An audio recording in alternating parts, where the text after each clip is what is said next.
Foreign exchange chapter economics का हम लोग डिस्कस कर रहे हैं। तो सबसे पहले फॉरेन एक्सचेंज का मतलब क्या है? सारा वो करेंसी जो इंडिया को छोड़ के किसी और कंट्री का है तो उसको इंडिया में फॉरेन करेंसी कहेंगे। यानी हर देश के लिए दूसरे देश का करेंसी फॉरेन करेंसी है।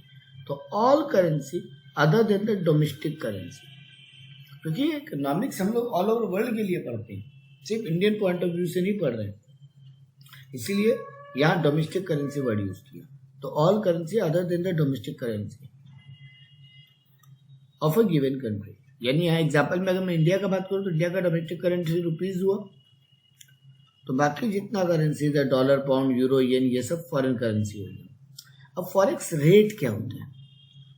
तो एक फॉरेन करेंसी लेने के लिए हमको कितना अपने देश का करेंसी देना पड़ेगा, that is known as forex rate.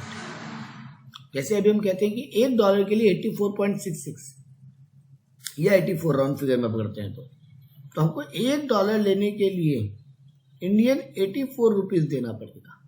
That is known as foreign exchange rate. तो it measure the number of unit of one currency to exchange with one unit of another currency. यही इसका meaning है। अब 4 important word की बात यहाँ पे करनी है। एक होता है करेंसी डिप्रिसिएशन, करेंसी एप्रिसिएशन, और आगे जाके एक वर्ड आएगा currency devaluation and currency revaluation. मतलब एक सिंपल है। जब मैं बोलता हूं करेंसी डिप्रिसिएशन या करेंसी डीवैल्यूएशन, दोनों का मतलब एक ही है। एक एग्जांपल में अगर मैं इंडियन करेंसी पकड़ के चलूं, इंडियन और डॉलर, तो डॉलर के मुकाबले इंडियन करेंसी का वैल्यू खराब होना, इंडियन करेंसी कमजोर होना, मतलब डॉलर महंगा होना, इंडियन रुपीस का वैल्यू गिरना, दैट इज डिप्रिसिएशन या डीवैल्यूएशन। वैसे एप्रिसिएशन या रीवैल्यूएशन का मतलब फॉरेन करेंसी के मुकाबले यानी डॉलर के मुकाबले इंडियन करेंसी का स्ट्रांग होना, मतलब इंडियन करेंसी का वैल्यू बढ़ना, डॉलर का वैल्यू कम होना। तो अगर मैं बोलता हूं कि $1 जो कल तक 84 रुपीज था, अगर आज $1 85 हो जाए, मतलब $1 लेने के लिए मेरे को इंडियन 85 रुपीज देना पड़े, ये हुआ हमारे करेंसी का डिप्रिसिएशन या डीवैल्यूएशन। और वही अगर अचानक 82 हो जाए, $1 equal to Indian 82 rupees, that means हमारे कंट्री के करेंसी का एप्रिसिएशन या रीवैल्यूएशन। तो सर अगर चारों का एक ही मतलब है तो चारों क्यों पढ़ना है? क्योंकि देखो डिप्रिसिएशन और एप्रिसिएशन अपने आप होता है मार्केट के फोर्स से, लेकिन जब आरबीआई या गवर्नमेंट इंटरफेयर करके होम करेंसी का वैल्यू को कम या बेसी करवाए, उसको बोलते हैं डीवैल्यूएशन या रीवैल्यूएशन। तो डिप्री एप्री ऑटोमेटिक होता है, डीवैल्यू और रीवैल्यू आरबीआई या गवर्नमेंट अपने फोर्स से करवाते हैं। तो पहले यहाँ पे डिप्रिसिएशन का मतलब बताया, decrease in the value of domestic currency in terms of foreign currency, और एप्रिसिएशन का मतलब increase in the value of domestic currency in terms of foreign currency. जैसे यहाँ पे एग्जांपल भी दिया, $1 इक्वल टू 80, $1 इक्वल टू 82, ये हुआ डिप्रिसिएशन। और अगर $1 82 से 80 हो जाए, ये हुआ एप्रिसिएशन। इसका इफेक्ट क्या होगा? अगर डॉलर डिप्रिशिएट हो, इंडियन रुपी डिप्रिशिएट हो सॉरी, तो हमारा इसका एक्सपोर्ट बढ़ेगा क्योंकि एक्सपोर्ट चीपर हो जाएगा, इंपोर्ट घटेगा क्योंकि इंपोर्ट एक्सपेंसिव हो जाएगा, देश का इनकम बढ़ेगा, नेशनल इनकम बढ़ेगा। तो मेन 3 पॉइंट समझना। तो एक्सपोर्ट बढ़ेगा, इंपोर्ट घटेगा और नेशनल इनकम बढ़ेगा अगर रुपी डिप्रिशिएट हो, यानी डॉलर स्ट्रांग हो। और उल्टा जब रुपी अप्रिशिएट होगा तो एक्सपोर्ट घटेगा, इंपोर्ट बढ़ेगा और नेशनल इनकम घटेगा। नेक्स्ट इंपॉर्टेंट टॉपिक है, दुनिया में फॉरेन एक्सचेंज रेट कैसे डिसाइड होता है। अब ये कैसे डिसाइड हो रहा है कि $1 इक्वल टू 82 या $1 इक्वल टू 84 या 80? दुनिया में 3 तरीका है। पहला मेथड का नाम है फिक्स एक्सचेंज रेट, जिसका एक और नाम है पेग्ड एक्सचेंज रेट भी बोलते हैं इसको। यानी जहां पे गवर्नमेंट अपने हिसाब से बताए, गवर्नमेंट या उस देश का क्या बोलते हैं रिजर्व बैंक, जैसे इंडिया का आरबीआई है, उस देश का apex bank head bank, central bank, जैसे अमेरिका का फेडरल बैंक है, चाइना का बैंक ऑफ चाइना है, तो वो लोग बताएं, वो लोग फिक्स कर दे, that is known as fix exchange rate, जिसका दूसरा नाम पेग्ड एक्सचेंज रेट भी है। इसके बारे में और डिटेल में पढ़ेंगे 2 मिनट में, पहले तीनों नाम पढ़ लेते हैं। सेकेंड हुआ फ्लक्चुएटिंग एक्सचेंज रेट या फ्लेक्सिबल एक्सचेंज रेट या फ्लोटिंग एक्सचेंज रेट या फ्री एक्सचेंज रेट। तो फ्लेक्सिबल, फ्लोटिंग, फ्री या फ्लक्चुएटिंग, यानी जहां पर गवर्नमेंट का या जिसके सेंट्रल बैंक का कोई कंट्रोल नहीं है, वो फ्री फोर्स ऑफ मार्केट पे मूव करेगा। वही डिमांड और सप्लाई वाला कहानी। अभी डॉलर का बहुत डिमांड है, डॉलर महंगा होगा। अभी डॉलर का बहुत सप्लाई है इंडिया में, डॉलर सस्ता होगा। अभी डॉलर का डिमांड कम है, डॉलर सस्ता होगा। अभी डॉलर का डिमांड बहुत है, डॉलर महंगा होगा, मतलब इंडियन रुपीज ज्यादा या कम देना पड़ेगा। तो ये हुआ फ्लेक्सिबल एक्सचेंज रेट। ये फ्री एक्सचेंज रेट या फ्लोटिंग एक्सचेंज रेट भी बोलते हैं इसको। और तीसरा नाम है मैनेज फ्लोटिंग या डर्टी फ्लोटिंग। मैनेज फ्लोटिंग या डर्टी फ्लोटिंग जिसका नाम है।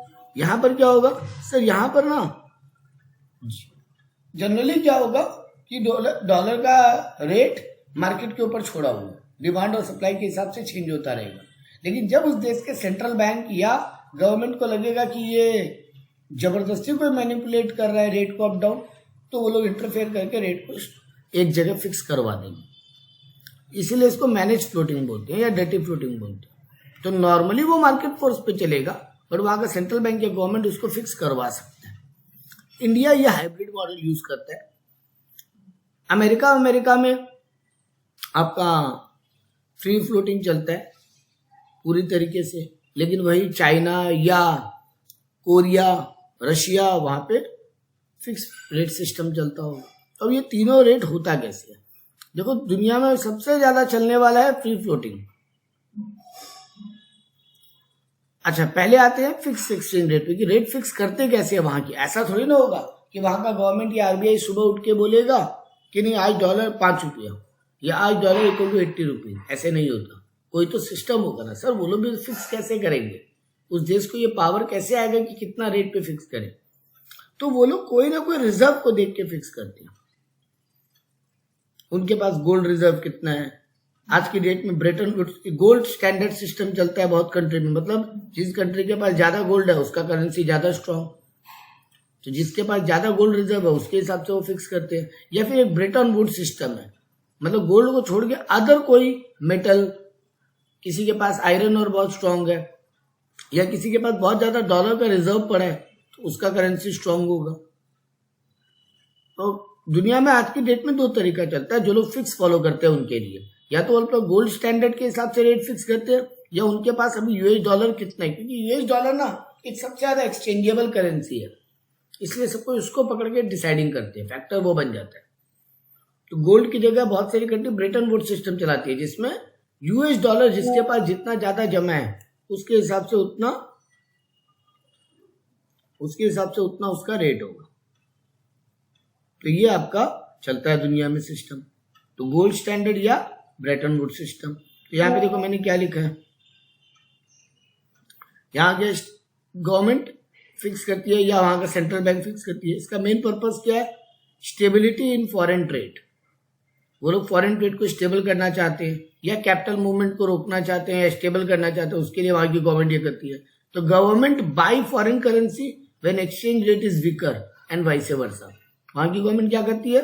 फॉरेन करेंसी को बाई करती है जब एक्सचेंज रेट वीक होता है, और सेल करती है जब एक्सचेंज रेट स्ट्रांग होता है।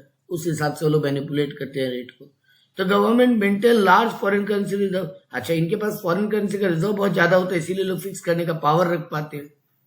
मैंने पहले ही कहा था, आज की डेट में डॉलर को पकड़ के चलती है बहुत सारी कंट्रीज।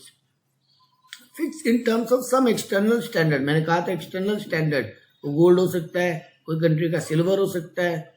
बहुत country Bretton Woods system follow करती है, मतलब डॉलर को पकड़ के चलती है।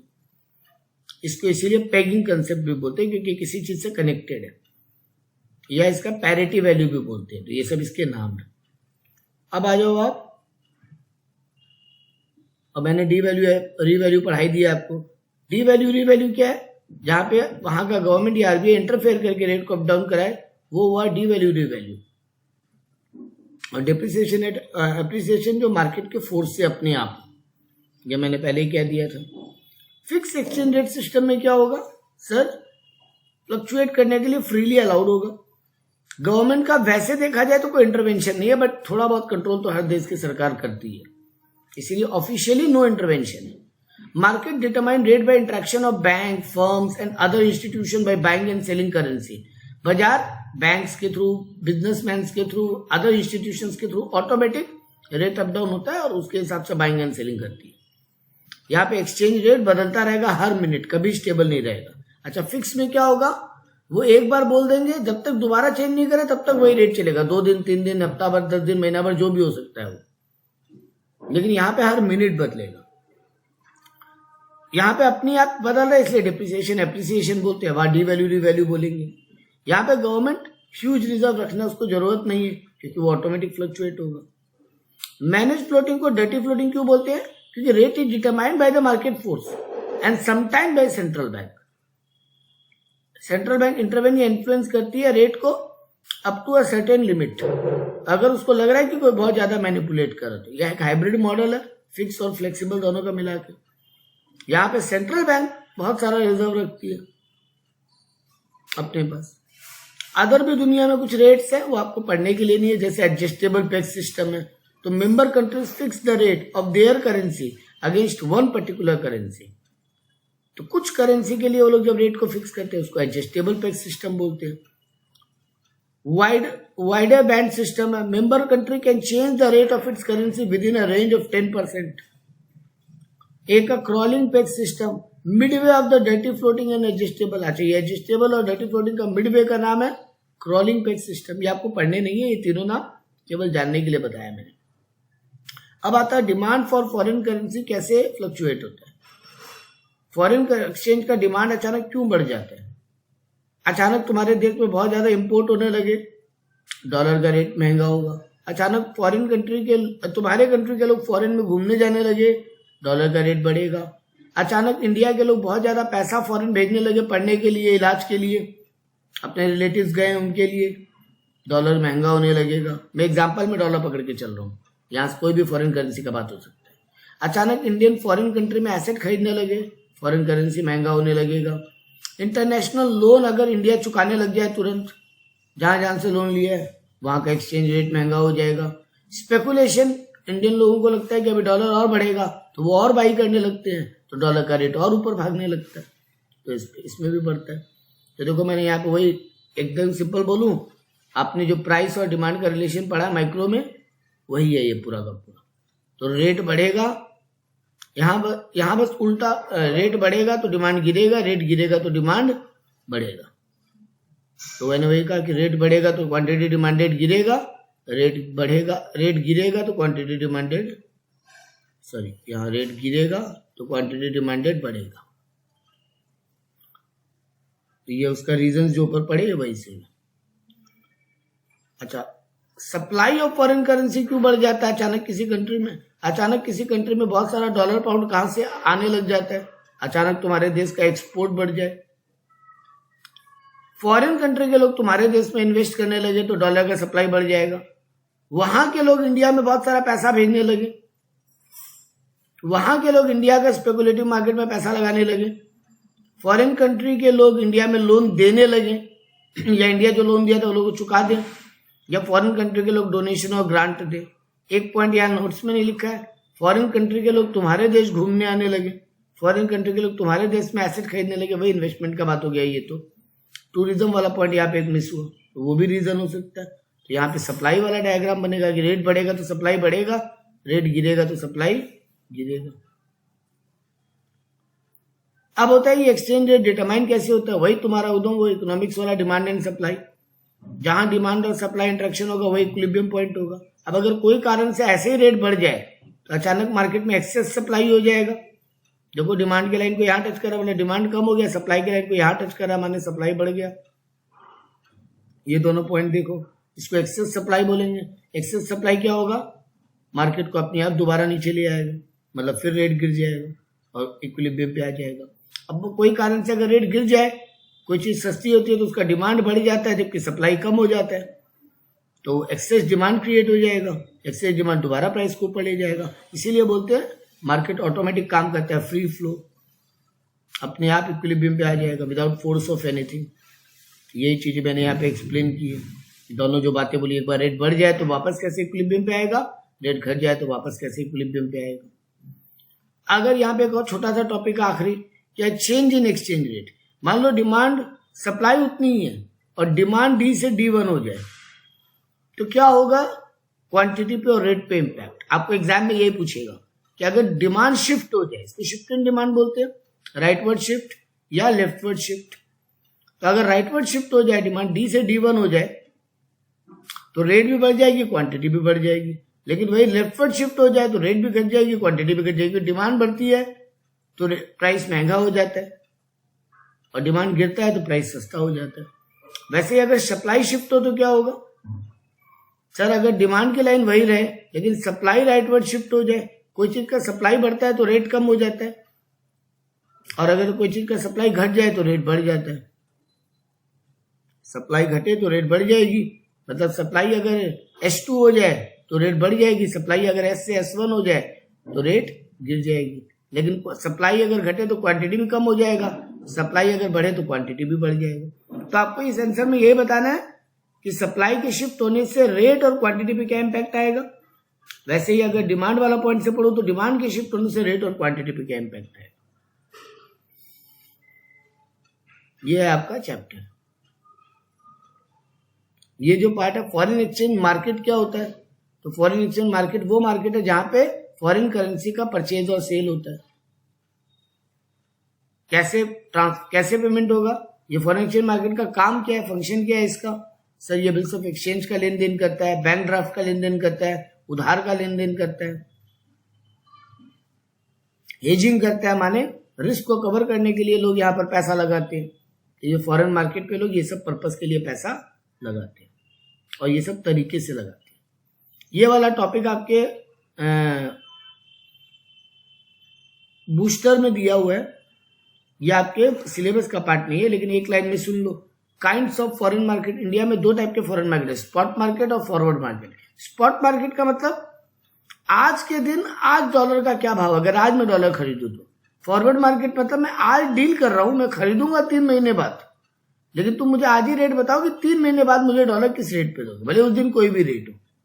उसको बोलते हैं फॉरवर्ड मार्केट। तो आज के दिन जब फ्यूचर का बाइंग रेट का बात हो वो हो गया फॉरवर्ड मार्केट, और आज के दिन आज ही का बाइंग रेट का बात हो वो हो गया स्पॉट मार्केट।